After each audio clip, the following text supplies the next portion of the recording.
వైఎస్ఆర్ కడప జిల్లా బదివేలు పట్టణ తెలుగుదేశం పార్టీ ఆఫీసులో ఫైనాన్స్ కార్పొరేషన్ మాజీ డైరెక్టర్ షేక్ మహబూబ్ బాషా ఆధ్వర్యంలో మీడియా సమావేశం నిర్వహించారు.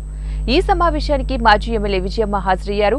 ఈ సందర్భంగా వారు మాట్లాడుతూ ఇటీవల రంజాన్ పండుగ సందర్భంగా జరిగిన ఈద్గాలో కొంతమంది మైనార్టీ నాయకులు షాదీఖానాకు 50 సెంట్ల స్థలం కేటాయించారని, సహకారం అందించిన వైఎస్ఆర్సీపీ పార్టీ నాయకులకు మైనార్టీలో జీవితాంతం రుణపడి ఉంటారని, కొన్నింటికి వైఎస్ఆర్సీపీ నాయకుల పేర్లు పెట్టాలని సూచించడం మంచిది కాదని, అలాగైతే ఈద్గా స్థలానికి అప్పటి నాయకుడు శివరామకృష్ణరావు కేటాయించారు కాబట్టి అక్కడ ఆయన పేరు పెట్టాలా, అప్పటి బిజివేంల వీరారెడ్డి 30 ఎకరాలు కేటాయించారని అక్కడ వీరారెడ్డి పేరు పెట్టాలా అని వారు ప్రశ్నించారు. ఎందుకు ఉపయోగపడని స్థలంలో షాదీఖానా నిర్మాణం చేయడం, పద్ధతులు పాటించకుండా చందాలు వసూలు చేసి అవసరమైన నిర్మాణాలు చేయకుండా ఆ నిధులు దుర్వినియోగపరచడం కూడా మంచిది కాదని వారన్నారు.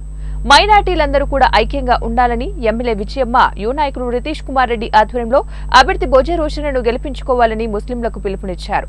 ఈ కార్యక్రమంలో మాజీ ఫైనాన్స్ కార్పొరేషన్ డైరెక్టర్ మహబూబ్ బాషా, తెలుగు యువత పార్లమెంటు ఉపాధ్యక్షులు జహంగీర్ బాషా, సీనియర్ నాయకులు హుసేన్ పీరా, సిమెంట్ షరీఫ్, నగర మైనార్టీ అధ్యక్షులు బాషా రసూల్, ముస్తఫా తదితరులు పాల్గొన్నారు.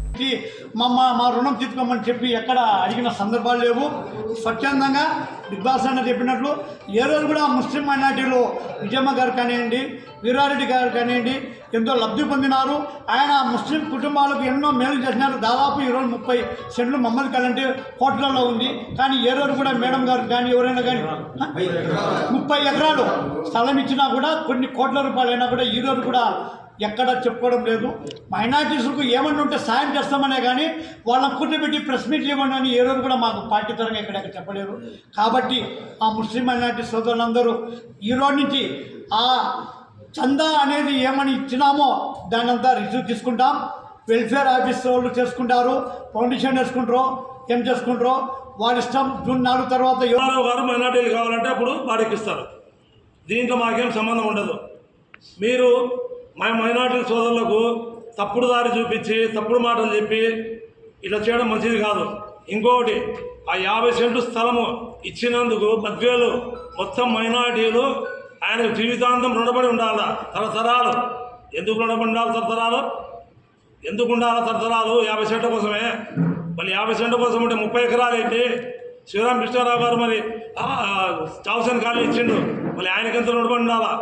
అదే శివరామకృష్ణరావు గారు ఈద్గా స్థలం ఇప్పించిండు, ఆయనకెంత రుణపడి ఉండాలా? అదే ఈద్గా స్థలంలో షాదీఖానా కట్టించిండు పెద్ద ఈరాడి గారు, మళ్ళీ ఆయనకెంత రుణపడి ఉండాలా? మేము